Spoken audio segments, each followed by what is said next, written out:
We have a serious problem in the kingdom of God, and that is that most Christians are too broke to be bold in their faith, to be bold, to stand for truth, to speak up for truth. We have created a problem that most Christians are in a position of being cancelable, if that's a word, for standing up for truth. And I think it needs to be fixed. And so that is what we're talking about in this part 3 of Clarity for Kingdom Builders, Discerning the Battles That Matter. And the title of this video is Counting the Cost of Raising Your Voice and then Preparing for It. I'm just going to be so honest with you guys. Talk about counting the cost. My anxiety levels, sometimes when I do these lives is like off the chart, next level. And I'm going to tell you how I deal with that. In fact, at the very end of the video, I am going to share with you the literal secret weapon to boldness. But I just want to be honest with you. Like, if you've ever felt like, if you are a kingdom builder and you feel like it is your calling, your responsibility to stand boldly for the faith, or to stand boldly for a certain topic, for a certain calling, for a certain issue, then you're in the right place. This is the right place. But I'm just going to be like completely honest with you. One of the reasons why this is the right place is because I have had to apply these things so very hard, and even now, I still get nervous and anxious about certain topics, and sometimes I don't even know when they're going to hit.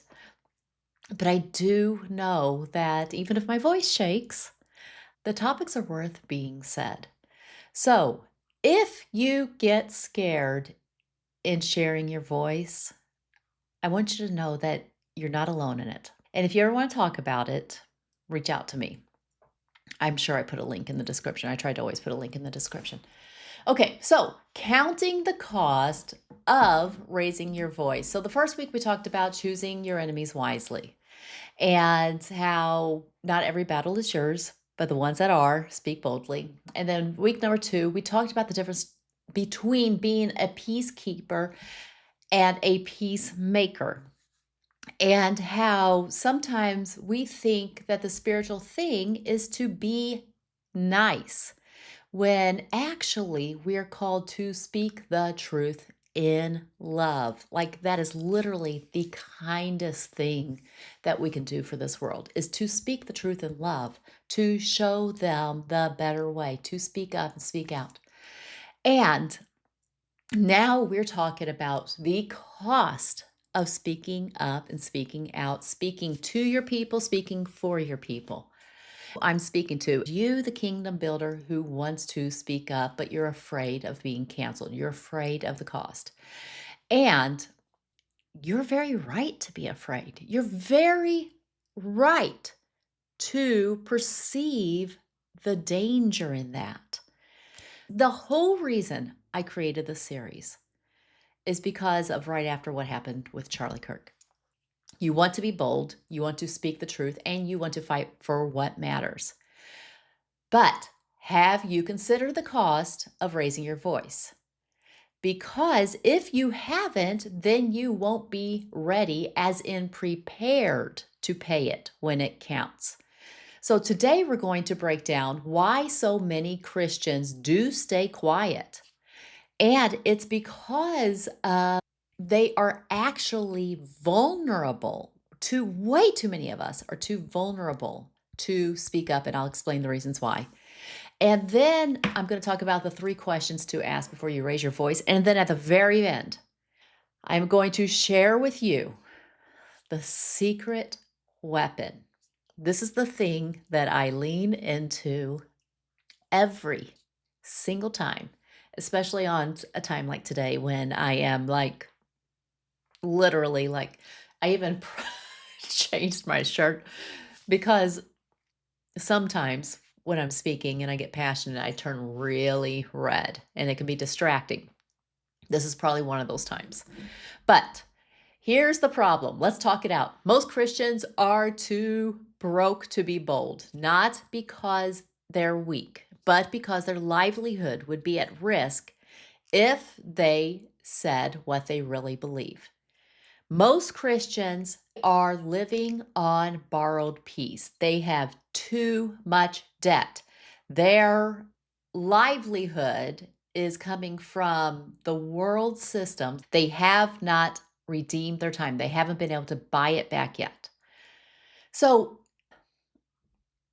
understand that's a problem because it is captivity when so many Christians are held captive by the world's systems, by the monetary systems, by the in danger of being canceled on a platform, or in fear of being criticized, or in fear of losing all of their support, or in fear of not having the mental capacity for the battle. So it's a kingdom problem. We need to be solving it. Okay. Luke 14:28 reminds us that we are to count the cost before building. It says, which one of you is going to build a tower before counting the cost? Which one of you is going to go to war before counting the cost? There is a really funny story, if you'll do some research, of former President Obama, who is building his presidential center in Chicago, and they are in a financial mess. The costs have like more than doubled the initial estimates. They're nowhere close to being finished. This can happen in construction all the time. It is really hard to count the cost. My husband runs a service-based business where he does home remodels, and he gives them a range and tells them the more you change your mind, the more it costs. Be prepared for the cost. Know what is important to you and know what is just nice to have. Like going into it, know what are the things that we're not going to compromise on and what are the things that we're willing to not pay as much for. That is a message not just for if you're in a kitchen remodel, but also in your life, in your business as a kingdom builder. So count the cost. Here's a question. Number one, have you said yes to anything that is now costing you your voice? I remember I had a job one time and I started a blog. I was practicing writing, becoming a writer. And I remember the day that my boss acted like my writing on my personal blog was going to be a problem for him and his business. And in that moment, I marked it and I thought, our days are limited because I am not going to live in fear, be afraid that what I say is going to cost me my income. We're going to clean that up. So I saw the danger and I was like, I made a note of it and being like, we've got to separate that. Because if God's calling me to write and speak certain thing and I'm in some kind of industry that's like, well, you can't talk about that. You can't talk about that. That is the problem of serving two masters. We cannot serve two masters, cannot serve God and mammon. Now, the problem is most of the church has taken that lesson to think that, well, then money is not important. No, money's important. Unless you have the ability, like Jesus, to send Peter to go fishing for money out of a fish's mouth and just create it out of nothing, we do have to be well resourced. But money's not the most important thing. So it's not that money's not important, it's that our money needs to be independent. We need to be financially independent as to the best of our ability to the world systems. All right. Second question. Are you trying to fight a war while still dependent on the world systems? Because eventually you'll self-censor or you'll get crushed. And then the third question is, to what extent are you prepared to speak up on any issue? Going to battle is dangerous and it's costly. So we need to remember that we cannot get dragged into battles that are not ours, but the ones that are ours, we need to be completely all in, as in, if it's worth living for, it's worth dying for. We have the example of Charlie Kirk in this. There is a huge problem right now in England where people are literally getting arrested for posting on social media, literally getting arrested for things that are said on social media. And that's, we in America think that's crazy. But no, that's just where it's going to go if we don't stand up right now. So here's 3 principles to making yourself uncancelable, if that's a word. Number 1, be committed. Be well committed, as in be all in. What are the things that I am willing to go all in on? There is no end. Know what those things are and know what other things you are not called to. We are not all called to stand for the same things. Oh, I just remember what I was going to say. All right, let me go back on the England thing.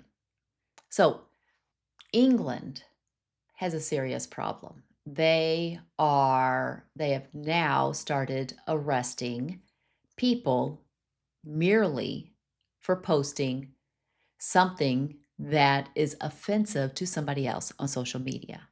I'm not even talking about threats of violence or things like that. I'm talking about things that are offensive to another group.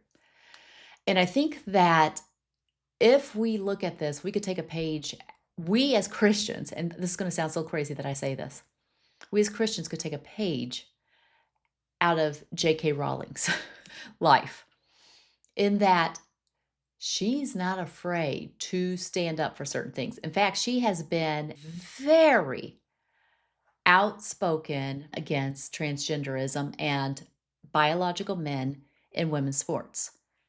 Not afraid of being canceled. Why is she not afraid of being canceled? Because she is the author of one of the most, if not the most popular fiction series of all time, the Harry Potter series. She is in a position to defend herself financially. She has the liberty to stand up for what she believes and the resources to fight the battle that is coming against her, even in a country that is curtailing freedom of speech greater than ours is. Okay, be aware that fighting the battles of the war are very, very costly. So, number 1, be well committed. Know the things that, no matter the cost, like up to and including losing my freedom or losing my life, I am still willing to stand for this. My husband and I have had more than one conversation, especially when the kids were young. To what extent do we stand up for this? Do we stand up for that? Knowing that we've got this dual responsibility of taking care of our family and also living out our faith. And we had those conversations ahead of time. Be well committed before you fight the battle, because it's going to take you being all in to win. A double-minded man is unstable in all of his ways. Number 2, be well resourced. If you're constantly worried about your money, your reputation, or what people will think, then your boldness will be hit or miss. So I am going to say something very controversial here. Most kingdom builders, if they are going to use their voice and use it boldly, then you should be preparing. And how should you be preparing? Financially. To what extent should you be preparing financially? Well, let's start with the millions, as in aim for millions. I think we messed up when we didn't tell Christians that to break free of the world systems, it's going to take money and it's going to take millions of it. Most kingdom builders are going to need millions of dollars at their resource. Some are called to the billions mark. You'll know. God will show you which one you are. But here's the problem. On the one hand, I'm kind of frustrated that preachers and churches have not been teaching this, that Christians, we need to get financially free of the world systems. But on the other hand, I understand why they haven't, because the ones that do preach this get accused of preaching a prosperity gospel. It's like, where do we think the resources are going to come from to win the battles? So it is not a prosperity gospel. It's a provision gospel, as in we need people with money who can support the people that are being canceled, who can give to the causes, who can take care of the widows and the orphans. It is not wrong to be wealthy in the kingdom. Why do I say this so passionately? Do your research. When you look at the kingdom principles and the parable of when Jesus was talking about the master handing out talents, he gave one guy 5 talents, he gave one guy 2 talents, and gave one guy 1 talent. Go research what those talents were worth. Millions of dollars in today's dollars. We are thinking way too small. To be a kingdom builder, you need to start developing a kingdom mindset and then start preparing to steward wisely a true kingdom budget. And I'm talking about millions and, yes, billions. Prepare for it now. Okay? That's part of your assignment. All right, let's see. So, number 1, be well committed. Number 2, be well resourced. Now, you might be like me now, a little bit overwhelmed with the assignment and overwhelmed with the gravity of the assignment. As in, you're saying be committed all the way to the death. You're saying be well resourced all the way to the billions. I'm not used to thinking that way. Number 3, to being uncancelable. Uncancelable. I should have picked a word that's probably a real word. That one's really hard to say. Here is our secret weapon. Be lighthearted. As in, most Christians are picking up a victim mentality. The world is rigged against us. And I'm here to tell you, yes, the battle is rigged, but it's not rigged against Christians. We're on the winning side. The war is already won. We're just shaping the kingdom for the King of Kings, okay? We are just introducing and living. Thy kingdom come, thy will be done on earth as it is in heaven. Thy will be done, future, as it already is in heaven. That is our work. The war is already won on the eternal perspective.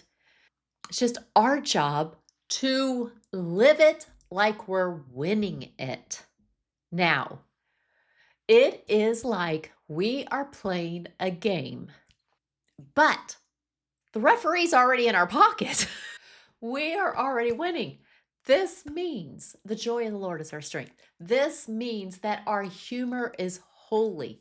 This means that we can enjoy it. Yes, there will be hard times. Yes, there will be scary, dark moments. Yes, there will be times when the battle feels too big for our nervous system to handle and we're a little bit nervous. This is what was happening to me at the beginning of the video. Speaking up is hard for April to do. But when I remember on the flip side that if this is something God's called me to do, I've already won.